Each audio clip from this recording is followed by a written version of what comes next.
भगवान ने की। पावन पवित्र पंच ज्योति शक्ति तीर्थ आश्रम धाम में की। सर्वप्रथम मंच में आसीन माता आदि शक्ति जगत जननी जगदम्बा एवं हम सभी के आराध्य परम पूज्य योगी राष्ट्रीय शक्ति पुत्र जी महाराज के पावन चरणों में कोटि कोटि वंदन नमन करती हुए इस दिव्य अनुष्ठान में उपस्थित समस्त मां भक्तों को सादर जय माता की, जय गुरुवर की। अत्यंत सौभाग्यशाली क्षण कि हमें इस दिव्य अनुष्ठान में सम्मिलित होने का अवसर प्राप्त हुआ। जब कभी भी हमें मां के नजदीक बैठ करके उनका गुणगान करने का सौभाग्य प्राप्त होता है, यह सब हमारे कर्म संस्कारों से, हमारे पूर्व में कुछ हमने अच्छे कर्म किए होंगे, तभी आज हमें माता आदि शक्ति जगत जननी जगदम्बा का गुणगान करने का सौभाग्य प्राप्त हुआ है। भाइयों बहनों, जिस प्रकार हमने यहाँ माँ का दिव्य अनुष्ठान किया, 5 घंटे तक माँ का गुणगान किया, निश्चित ही हम सभी को माँ की कृपा प्राप्त हुई, गुरुवर का आशीर्वाद प्राप्त हुआ। हम सभी हिंदू धर्म से जुड़े हुए हैं, हम सभी धर्म संस्कृति से जुड़े हैं। निश्चित है सभी के घरों में किसी न किसी देवी देवता की साधना आराधना अवश्य होती है। सभी धर्म कर्म को मानने वाले हैं, सभी के कोई ना कोई इष्ट अवश्य होंगे, आराध्य अवश्य होंगे। लेकिन परम पूज्य योगी राष्ट्रीय शक्ति पुत्र जी महाराज कहते हैं हमारे लिए सभी पूजनीय हैं, सभी वंदनीय हैं, हमें सभी की साधना करनी चाहिए, चाहे भगवान कृष्ण हो, भगवान श्री राम हो, हमें सबकी अपने घर में आराधना अवश्य करनी चाहिए। लेकिन परम पूज्य योगी राष्ट्रीय शक्ति पुत्र जी महाराज ने बताया है कि हमारे आत्मा की मूल जननी माता आदि शक्ति जगत जननी जगदम्बा है, जिनकी साधना ब्रह्मा विष्णु महेश भी करते हैं, जिनकी साधना शिव भी करते हैं। हमने दुर्गा चालीसा के पाठ में कहा कि शिव योगी तुमरे गुण गावे, ब्रह्मा विष्णु तुम्हें नित ध्यावे। जब माँ की साधना ब्रह्मा विष्णु भी करते हैं तो हमें भी माँ की साधना आराधना अपने घर में निश्चित रूप से करनी चाहिए, क्योंकि जब हम माँ की साधना करते हैं, माँ की आराधना करते हैं, तो समस्त देवी देवताओं की साधना एक साथ हो जाती है, उनका आशीर्वाद हमें एक साथ प्राप्त हो जाता है।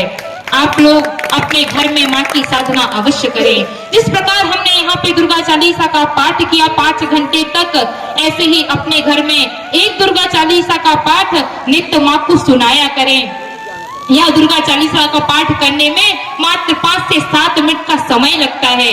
यह दुर्गा चालीसा पाठ में बहुत बड़ी ताकत है, यह आपकी सभी परेशानियों का हल है। निश्चित रूप से आज समाज में यही सुनने को मिलता है कि समय बहुत खराब चल रहा है, हर व्यक्ति के जीवन में समस्याएं हैं, सभी लोग कोई ना कोई बीमारियों से ग्रसित अवस्था हैं, सभी के जीवन में परेशानियां हैं, तो उसका मार्ग क्या है? उसका मार्ग केवल आज समाज के बीच में है, तो वह है धर्म। आपको धर्म के मार्ग पर चलना ही होगा, आपको माँ की साधना करनी ही होगी, तभी आपके जीवन की समस्याओं का समाधान होगा।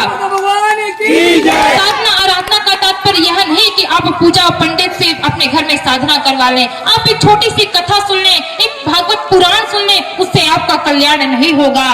कल्याण तब होगा जब आप स्वयं माता आदि शक्ति जगत जननी जगदम्बा की साधना करेंगे और उनकी आराधना करेंगे।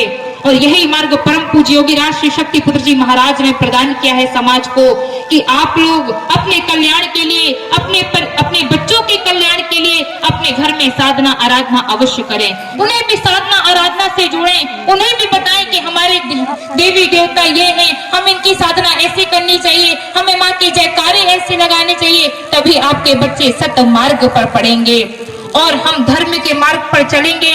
उसका लाभ हमें तभी प्राप्त होगा। निश्चित रूप से बहनें नाना प्रकार के व्रत उपवास रहती है कि मेरे घर में कोई परेशानी ना हो, मेरे घर में कोई दुख तकलीफ ना आए, लेकिन उसका लाभ क्यों प्राप्त नहीं होता? उसका लाभ प्राप्त इसलिए नहीं होता क्योंकि कहीं ना कहीं आप नशे से ग्रसित अवश्य होंगे, आप कहीं ना कहीं मांस का सेवन अवश्य करते होंगे, इसलिए आप उसका पूर्ण रूप से आशीर्वाद प्राप्त नहीं कर पाते। यदि आप धर्म के मार्ग पर चलेंगे, माँ की साधना आराधना करेंगे या किसी भी देवी देवता की साधना आराधना करेंगे, उसका फल आपको तभी प्राप्त होगा जब आप नशा मुक्त जीवन जिएंगे, जब आप मांसाहार मुक्त जीवन जिएंगे, जब आप चरित्रवानों का जीवन जिएंगे। भाइयों बहनों, किसी भी पशु पक्षी को काट करके, उसकी हत्या करके, उसका भोजन बना करके यदि आप सेवन करते हैं तो आपको कभी भी किसी भी देवी देवता का आशीर्वाद कभी प्राप्त नहीं होगा। और यह बात आपको बताने के लिए कोई दूसरा नहीं आएगा। कोई पंडित पुजारी आपको यह बात नहीं बताएगा, क्योंकि उसका उद्देश्य केवल होता है धनार्जन।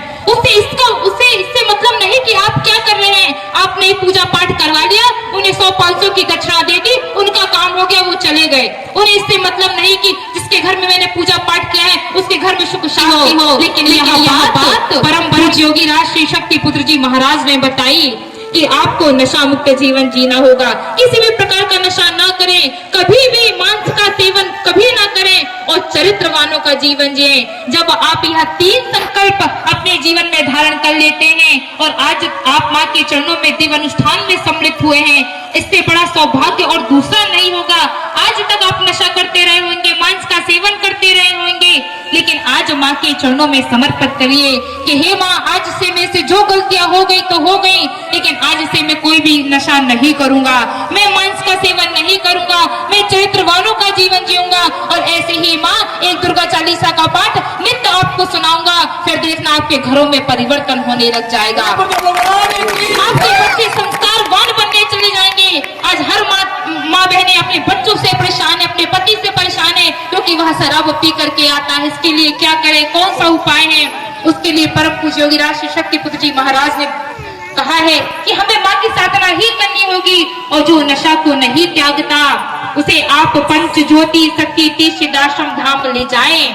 यह पंच ज्योति शक्ति तीर्थाश्रम धाम जिला शहडोल, तहसील ब्योहारी, पोस्ट मऊ पर है, जो कि 100 एकड़ की भूमि में बना हुआ है, जहाँ पे रहने खाने की सभी व्यवस्थाएं निःशुल्क होती हैं। वहाँ पे एक भी दान पेटी नहीं रखी हुई है। वहाँ पे परम पूज्य गुरुओं से मिलने का 1 रुपया भी नहीं लगता है। कितना भी नशेड़ी से नशेड़ी व्यक्ति क्यों ना हो,